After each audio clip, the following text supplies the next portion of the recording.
Greetings. Thank you so much for joining me again today. I'm going to show you how to make these Keto S'mores Bars. This is my first time making them, so I wasn't sure how they were going to turn out, but if you watch till the end, I will show you what happened. Starting with 2 cups of almond flour, or 224 grams if you're like me and you like to weigh everything. This is Bob's Red Mill. I prefer Bob's Red Mill because I found that other brands, they might say that they're super fine, but they are not. Bunch of liars out there. Anyway, original recipe called for 2/3 cup of brown sweetener. My issue is I don't want to use the Swerve Brown or any other kind of brown sweetener that has erythritol in it. So, before we move forward, let me just show you what I did. So I got this brand, and it is super powerful. I mean, I bake with this, and my hair smells like this for the rest of the day, which is not a bad thing. I think it smells great. But the problem is it's too overpowering. It's too strong to use 2/3 of a cup of this. So instead what I did is I did 1 tablespoon of this brown sugar replacement, and then I filled in the rest with allulose. So you'll see it when I tip it out. Ta-da! There's the brown sugar. And then in here I have a teaspoon of cinnamon, half teaspoon baking soda, and a half teaspoon salt. Just going to give that a little stir.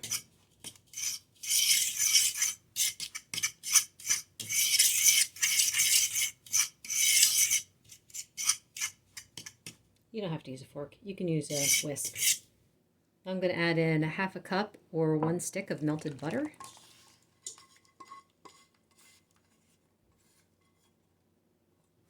One egg.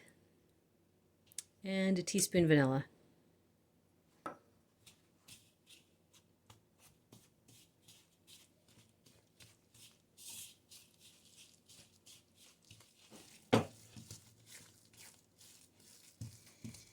I can smell the brown sugar already.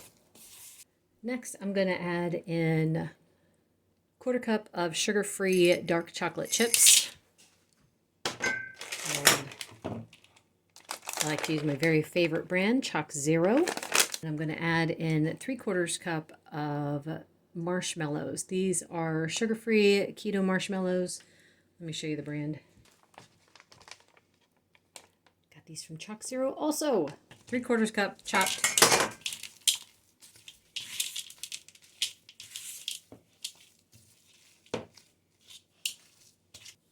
And then I've got, this is a 8x8. I think it's 8x8. It might be 9x9. Anyway, square glass baking dish that I greased with a little bit of butter.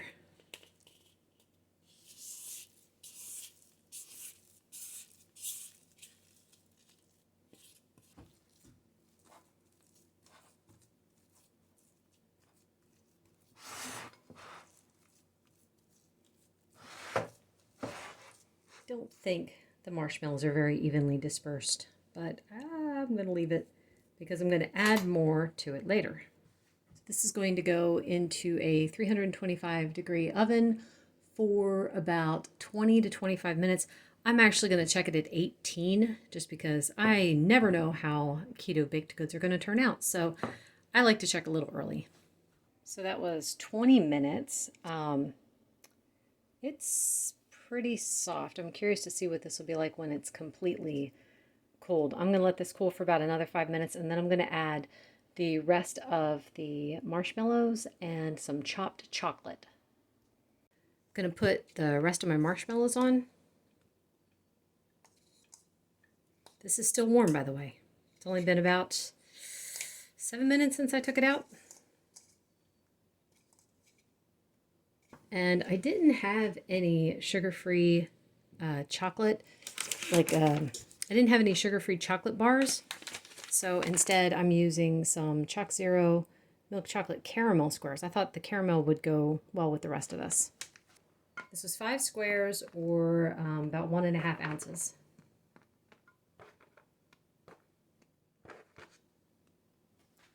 And I'm curious to see how much this melts. So we'll check back in about a half an hour and see what it looks like. So, I wasn't sure how long I should bake these. I did about about 20 minutes, because if you look at the edges were completely done, and I was actually worried about them burning a little bit, because I know the longer you bake these, that's what happens. So here's the issue now. I can't get these out. You can see this is like underdone. So if I try to get them out, they're not going to be bars anymore. They're just going to be kind of like falling apart. The first few came out, okay. I'm not sure what I'm going to do. I was thinking about maybe putting them back in the oven and letting them continue to bake for like maybe another 7-8 minutes and see. So this is after baking for another 10 minutes at 325. And I let them cool for maybe 10 minutes, but this makes me much happier. It's more put together.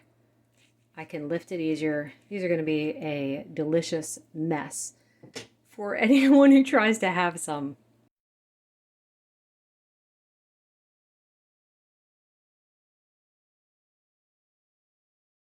So I really wanted another crack at this recipe. My first instinct when I was mixing it together was to turn it into cookies. And my idea is anytime you make a recipe, you should make it the first time the way it's written. And then after that, you make the changes.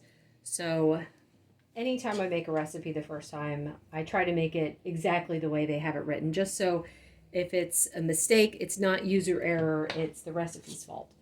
Now, not that this recipe would be bad if I used, I'm guessing if I used an erythritol-based sweetener, this would probably have turned out fine, but I don't, and I don't want to, and that's on me. So that's not the recipe's fault. But I love the flavor of the recipe, and so I want it to work. So I thought, well, maybe I could try it this time around as cookies and see what happens. I'm trying to get one piece of marshmallow into each cookie here, because that's how that's how it should be. I'm not sure how big to make them because I don't know how much these are going to spread, because when they were in the pan, of course, they don't have anywhere to spread. They can only go up. So we'll see. I don't want to overcrowd the pan either, because I've made cookies before like this and they just made a mess.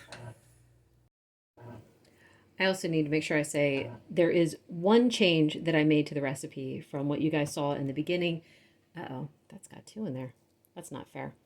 Anyway, the one change I made was I added a scoop of collagen, which is what I do to all my keto cookies. These look pretty good. I hope that's not too crowded. I'm a little scared, but we'll see what happens. I'm going to bake these. I'm going to start checking them at about 7 minutes. I think it's going to take longer than that, but again, these are going to be baked at 325. So I'm guessing it's probably going to be about 10 minutes, but I don't know. All right, hang on a second. Before I throw these in, there's that spidey sense. I don't know if it's like a baking spidey sense or what it is, but my spidey sense is saying take some of these off the pan. So I'm going to do that, and yeah, that's where we're going. Okay, that makes me feel better. We'll see if I was correct. Maybe it's just that they also need to get more air around them and more heat to help them cook better. So yeah, don't crowd the pan. Now that looks amazing. That was 12 minutes in the oven. What I'm going to do to each of these is I'm going to add one more little chunk of marshmallow on the top, and then a couple pieces of the chopped up milk chocolate caramel bits, same kind that I showed earlier. Oh my word, look at how pretty these are.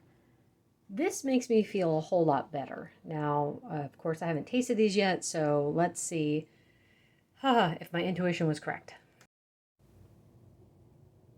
They are soft. They fall apart. Oh, I like that. Oh my goodness. This is so good. Okay, yeah. definitely make it as cookies. The scoop of collagen, I don't know if you guys were wondering, it's to help it be a little bit more sticky, to hold together better. I'm just going to keep eating this. Yum, yum, yum, yum. Anyway, just so you can see, you can pick them up. Let them cool completely before you give that a try, though.